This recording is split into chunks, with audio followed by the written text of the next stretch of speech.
Tyson Foods plans to close its prepared foods plant in Columbia, South Carolina. According to South Carolina Department of Employment and Workforce, 146 people will be out of a job. According to the AP, the food giant will close up shop in August, and production will be moved to another plant. The plant processes pork for taco fillings and pizza toppings. A Tyson spokesperson says the current coronavirus pandemic isn't to blame for the closure, as the move is part of an effort to increase efficiency.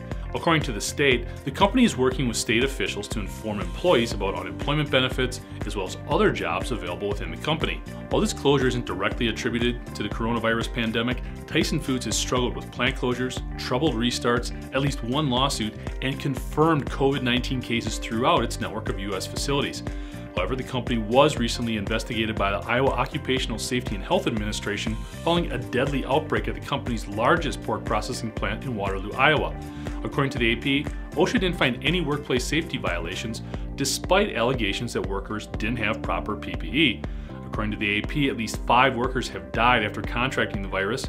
The most recent was a 44-year-old maintenance worker who succumbed to the illness on Memorial Day.